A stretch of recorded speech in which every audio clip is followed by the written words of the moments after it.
Salah satu pendapat yang menurut saya cukup keliru ketika seseorang ingin menganalisis sebuah karya sastra atau melakukan sebuah penelitian karya sastra yang mengambil film sebagai subjeknya, itu adalah ketika beranggapan bahwa film itu lebih mudah untuk dianalisis dibanding jenis karya sastra yang lain seperti novel, puisi, atau drama. Tentu saja anggapan ini tidak benar. Alasan apakah saja yang membuat bahwa karya sastra dalam bentuk film ini juga merupakan subjek yang cukup kompleks dan bisa dikatakan dalam ketika ingin dianalisis, kita akan bahas bersama.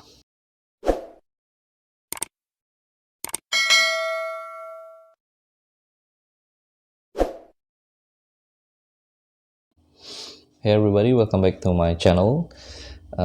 Hari ini kita akan membahas mengenai literary film analysis. Nah, seperti yang kita ketahui bahwa teman-teman yang berkuliah gitu ya, atau mengambil perkuliahan di bidang sastra Inggris itu sangat akrab dengan literary film analysis, karena memang film ini juga cukup populer untuk diambil sebagai subjek dari penelitian skripsi atau tesis gitu. Nah, cuma memang ada beberapa hal yang membuat saya memutuskan untuk membahas literary film analysis ini. Pertama adalah untuk memahami lebih dalam apa itu film dari kacamata penelitian karya sastra, dan mengapa film ini bisa diambil sebagai subjek penelitian di bidang sastra Inggris specifically ya. Dan yang kedua alasannya adalah agar tidak terjadi kesalahpahaman bagi beberapa atau mungkin bahkan banyak ya mahasiswa atau teman-teman sekalian itu yang berpikir bahwa mengambil film ini adalah sebagai shortcut atau jalan pintas untuk menyelesaikan penelitian, karena beranggapan bahwa film ini jauh lebih mudah dibanding misalnya novel gitu ya, bahkan novela, bahkan juga short story, karena kecenderungan untuk membaca yang kurang gitu ya. Karena dengan film lebih enak untuk ditonton, sedangkan membaca membutuhkan effort yang lebih. Tapi apakah benar seperti itu? Tentu saja jawabannya tidak, cukup keliru gitu ya. Tapi seperti apa, kita akan bahas satu persatu. Yang pertama adalah film analysis is the process in which film is analyzed in terms of semiotics, narrative structure, cultural context, and mise-en-scène, among other approaches. Jadi selain dalam studi sastra, film sendiri juga memiliki bidang studi spesifik, yaitu dalam bidang perfilman ya. Jadi selain memperlakukan film sebagai karya sastra, film sendiri juga dianalisis secara khusus gitu ya, secara khusus, dan mempunyai elemen-elemen yang berbeda ketika kita memperlakukan film sebagai karya sastra. Nah, jadi dalam simbol, narasinya, cultural context, kemudian scene-nya per scene gitu ya, dan pendekatan-pendekatan yang lain. It is a form of rhetorical analysis, critically analyzing and evaluating a discourse, including words, phrases, and images. Having a clear argument and supporting evidence is every bit as critical to film analysis as to other forms of academic writing. Ini jelas ya bahwa menganalisis sebuah karya sastra itu, termasuk film, itu memiliki banyak sekali elemen, banyak sekali unsur yang bisa dianalisis. Kata, frasa, image-nya, atau scene per scene tadi, dan menganalisisnya tentu saja harus dalam bentuk akademis atau penulisan akademis.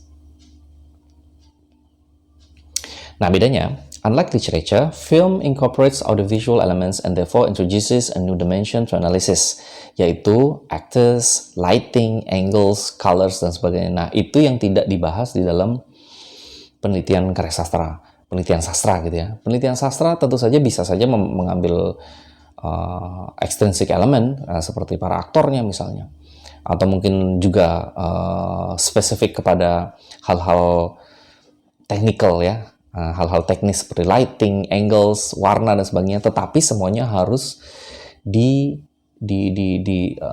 diperlakukan sebagaimana penelitian karya sastra yang lain, yaitu misalnya simbolnya. Jadi ketika warna tertentu diambil karena menyimbolkan tertentu, otomatis menggunakan teori pendekatan seperti semiotics dan yang lain. Tapi kalau film sendiri yang memang kan sangat-sangat teknis, sangat-sangat teknis. Pengambilannya, teknik, pengambilan gambar, tekniknya, kemudian hal-hal teknis lain ya, yang memang dipelajari di studi perfilman. Nah, itu yang membedakannya. Literature and film incorporate similar elements. Nah, tentu saja mengapa film itu dianggap sebagai salah satu karya sastra.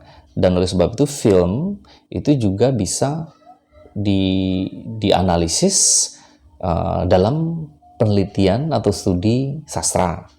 Karena baik film maupun sastra itu memiliki elemen-elemen yang serupa, seperti plot, characters, dialogue, settings, symbolism, and just as the elements of literature can be analyzed for their intent and effect, these elements can be analyzed the same way in film. Nah, jadi pada dasar itu, maka kalau kita ingat bahwa di salah satu genre ya, atau aliran utama dalam karya sastra itu adalah drama. Drama sendiri itu adalah stage act gitu ya, atau stage performance yang pada dasarnya itu adalah bentuk awal dari film seperti yang kita ketahui sekarang, di mana ada aktor, kemudian ada dialog gitu kan. Tentu saja seperti novel dan karya narasi yang lain ya punya narration gitu kan, punya plot, punya setting dan sebagainya. Makanya film juga bisa diperlakukan sebagai karya sastra.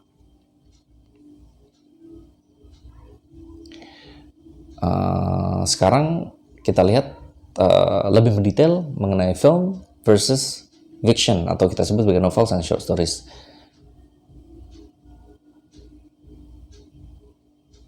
Pertama adalah films tell a story. They include some genres and subgenres like romantic, historical, thriller, dan sebagainya. Ya, kayak western, war, ada subgenre ya. Kemudian lagi kita lihat, sorry for that. Films are multimedial. Nah, perbedaannya adalah dia multimedia. Ada visual media yang ditujukan atau dibuat memang untuk viewers ya. Oke. Sedangkan fiction, such as novels and short stories tell a story, they have genres as well. Oke, ini serupa, maaf. Ini bagian pertama serupa. Selanjutnya, to create special atmospheres, feelings or emotions, they use written text instead of multimedial, yang kita sebut sebagai teks atau bacaan gitu ya. Itu yang membedakan. Tetapi kita lihat lebih mendetail ya. Ini karena kesalahpahaman kebanyakan orang bahwa kalau film itu ditonton sedangkan novel itu dibaca. Bahkan ada perdebatan lagi mana yang saya lebih suka nonton film dibanding baca buku. Meskipun kita tahu bahwa banyak novel yang diangkat ke layar lebar, berarti ada perubahan interpretasi gitu kan, dari teks menjadi multimedial. Tetapi sebenarnya bila kita mau perhatikan sedikit saja ya, what is a text ya kan? Terus sebenarnya teks itu apa? Ini penjelasannya adalah, in literary theory, a text is any object that can be read, right? Whether it is work of literature, a street sign, an arrangement of buildings on a city block, or styles of clothing. It is a coherent set of signs that transmit some kind of informative message. Jadi teks ini sangat-sangat luas. Apapun yang bisa dibaca, diinterpretasikan, dan bermakna itu disebut dengan teks. Nah, dalam hal ini berarti film itu teks adalah sebuah teks yang terdiri dari beragam macam elemen yang bisa dibaca dan diinterpretasikan. Jadi sebenarnya sama saja antara film maupun dengan novel misalnya, short story gitu ya, atau novela atau karya fiksi yang lain. Nah, oleh sebab itu, in literary analysis, film is treated as text that transmits message and it should be interpreted it should be interpreted using a certain literary theory or approach. Nah, begini, yang saya ingin sampaikan adalah ketika kita melihat film itu sebagai sebuah karya sastra yang sederhana, karena kita bisa menonton bersama-sama gitu ya. Karena ya film juga relatif singkat bila dibanding waktu untuk membaca sebuah novel yang isinya misalnya 200 atau 300 halaman, apalagi yang sampai 500 atau di atas 1000 halaman, ya kan? Maka banyak yang beranggapan bahwa film jauh lebih sederhana, singkat, baca mungkin nonton 2 jam, ya, banyak juga film yang 1,5 jam gitu. Maksimal saya pikir 3 jam, atau kalau memang mau seri bisa beberapa jam. Tetapi bila kita membandingkan dengan membaca karya sastra, bahkan seharian saja itu sudah bisa berkali-kali menonton film, gitu kan.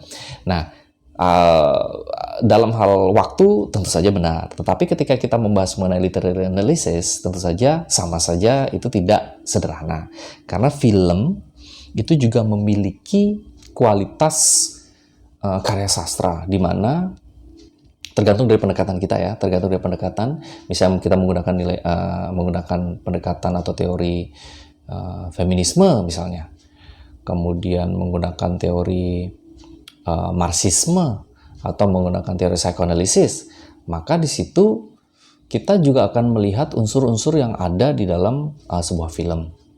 Semuanya harus berupa teks, semuanya harus diinterpretasikan. Kita harus menonton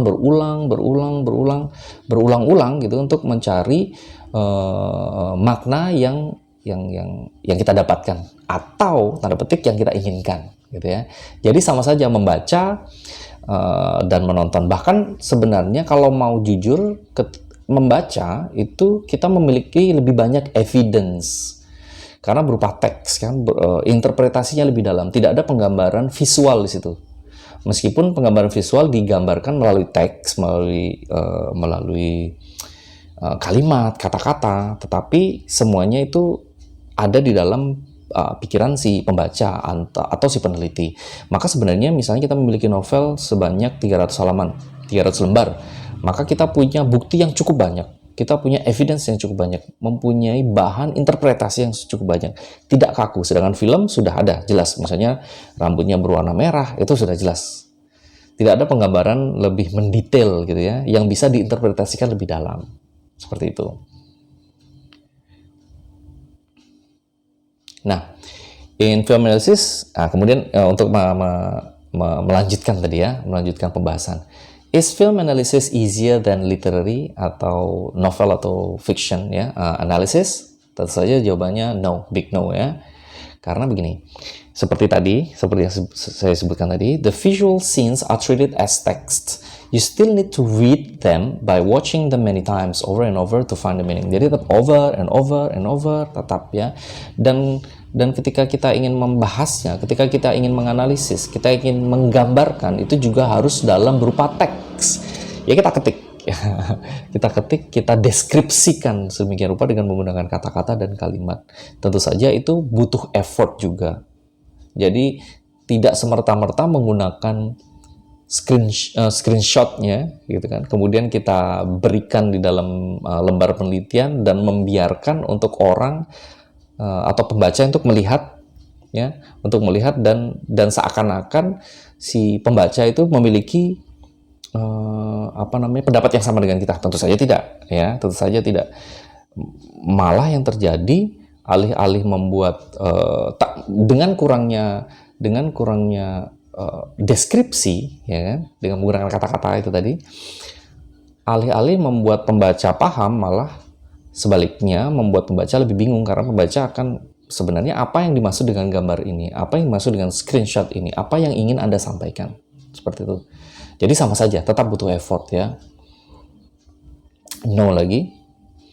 The theory or approach used should be mastered in order to analyze the film in the frame of a certain perspective. Tentu saja, itu tadi gambar tadi, perspektif kita untuk melihat melihat sebuah scene, melihat sebuah event, atau bahkan yang sudah jelas gamblang, misalnya dilihat bahwa karakternya itu bentuk fisiknya seperti ini, itu juga masih perlu digambarkan karena kan kita mempunyai banyak sekali kata-kata subjektif seperti handsome, misalnya pretty, atau good looking, itu kan subjektif sekali, dan itu perlu digambarkan lebih mendalam melalui evidence-evidence yang ada. Misalnya di film, adakah dikatakan bahwa dia ganteng, adakah dikatakan dia menarik gitu ya. Kalau tidak ada, bagaimana cara kita untuk menggambarkan bahwa dia ini good looking gitu kan? Otomatis kita juga tetap menggunakan kata-kata, karena film itu tadi kita anggap sebagai sebuah teks. Dan tentunya ya, the analysis must be structured and academically written, seperti yang saya sebutkan tadi ya sebelumnya. Jadi tetap saja sebuah penelitian sastra yang mengambil subjek film itu tetap memperlakukan film sebagai teks yang harus dilihat, dibaca, dan diinterpretasikan. Setelah itu kita masih memiliki effort untuk menulis, untuk menggambarkan secara mendetail dan terstruktur, tidak boleh bolong. Nah, dalam hal ini tentu saja pekerjaannya akan menjadi cukup menantang ketika yang kita gambarkan adalah film, karena di situ ada scene visual yang seakan-akan bagi kita itu sederhana dan gamblang dan jelas, sudah cukup seperti itu, padahal sebenarnya tidak. Kita malah memerlukan usaha lebih gitu ya untuk menggambarkan apa yang ingin kita gambarkan, meskipun bentuknya sudah visual, karena visual itu tidak cukup untuk membuat pembaca memahami jalan pikiran kita atau memahami opini, penelitian, ide, dan analisis kita mengenai sesuatu yang sudah terlihat itu tadi. Karakterkah, bangunankah, misalnya ada bangunan putih, bangunan besar, kita juga perlu menggambarkannya lagi lebih dalam. Tapi kalau di novel, keunggulannya adalah karena itu lembarannya banyak dan semuanya itu digambarkan melalui kata-kata, maka kita akan punya bekal banyak, kita akan punya bukti yang banyak gitu kan, untuk membantu kita menggambarkan atau menganalisisnya. Kurang lebih seperti itu ya. Oke, ini referensinya. Berarti ini sudah bagian terakhir dari pembahasan kita ya. Ada Essential Cinema, Introduction to Film Analysis. Nah, ini film analysis ya. Kemudian Multi-Modal Film Analysis, How Films Mean. Kemudian A Companion to a Film Theory. Nah, ini semua adalah beberapa saja referensi yang saya ambil. Nah, oke. Untuk kesimpulannya begini teman-teman. Sebenarnya mengatakan bahwa menganalisis film itu lebih gampang dibanding menganalisis novel karena kita malas membacanya, itu jelas keliru, bisa dikatakan salah besar ya. Memang benar bahwa untuk menonton film itu jauh lebih singkat waktunya dan mungkin lebih fun gitu ya bagi beberapa teman yang tidak suka membaca padahal mengambil mata kuliah sastra gitu ya, atau mengambil jurusan perkuliahan sastra Inggris terutama, apalagi kita tahu bahwa the text is in English ya. We need efforts more, we need more time and so on. Tetapi percaya sebenarnya bebannya sama saja. Meskipun cara menganalisis atau proses dan metodologinya akan cukup berbeda tergantung dari bagaimana kita memulainya, melaksanakannya, dan pendekatan seperti apa yang kita gunakan gitu ya. Di film, saya ulang lagi, untuk di film kita membutuhkan usaha yang lebih ketika kita harus mendeskripsikan maunya kita, karena yang ada di mata kita itu adalah film yang dalam banyak kasus tidak perlu dijelaskan secara mendetail. Misalnya tidak semua karakter itu berbicara dalam hati. Ketika marah itu tidak perlu dijelaskan marah. Jadi seakan-akan kita melihat bahwa oh itu sudah marah. Tetapi kita di dalam menganalisis tentu saja kita harus menjelaskan bahwa dia marah. Nah, buktinya apa? Tidak ada, ya adanya adalah gambar gitu kan. Otomatis kan, atau screenshotnya tadi. Screenshotnya saat ini kita gunakan untuk sebagai data gitu ya, sebagai data. Maka kita akan menjelaskan bahwa dari wajahnya menunjukkan bahwa dia marah. Nah, dan itu sangat-sangat menantang. Itu suka ditanyakan dan dipertanyakan oleh dosen pembimbing maupun nanti dosen penguji. Dari mana kamu tahu kalau dia marah? Saya lihat wajahnya biasa saja. Ya kan? Otomatis dari konteksnya lah, dari segala macam, dari hubungannya dengan yang lain, dengan karakter yang lain, dan tentu saja itu sama saja kan dengan ketika kita menganalisis novel. Beda aja, di novel kecenderungan untuk menjelaskan itu sangat besar bahwa dia marah, dia terlihat murka dan sebagainya. Maka itu tadi bisa digunakan untuk menjelaskan. Jadi bukti-buktinya cukup malah lebih jelas dibanding film. Film itu kita gampang untuk nontonnya, tetapi sulit untuk mendeskripsikannya. Sedangkan karya sastra seperti novel itu butuh waktu untuk membaca, butuh effort untuk memahaminya. Tetapi ketika kita sudah memahami dan kita menganalisisnya, bukti-buktinya cukup banyak gitu ya. Meskipun endingnya itu tergantung dari teman-teman sendiri, apakah tetap ingin menganalisis novel atau film. Tetapi yang saya mau tunjukkan kepada teman-teman sekalian adalah niat awal untuk menganalisis, untuk mengambil karya sastra itu apakah film atau novel, yang harusnya tidak berdasarkan pada kesederhanaan gitu atau kegampangan gitu. Gampang deh, ini aja, film aja karena lebih gampang. Tidak ada yang instan ya. Semua analisis harus dalam, mendetail, dan bisa diterima. Oke. Saya rasa seperti itu ya. Saya yakin teman-teman masih memiliki banyak pertanyaan, but of course if you have any questions, please just let me know. Type ya di comment section gitu ya, kemudian atau bisa request untuk pembahasan yang lebih mendalam mengenai mengenai film analisis ini atau apa saja yang berhubungan dengan karya sastra. Saya akan dengan senang hati menerima. Okay, everybody, I think enough for today. Thank you very much for watching it. Don't forget to subscribe and like and comment as well. Yeah. So have a nice day, everybody. Goodbye.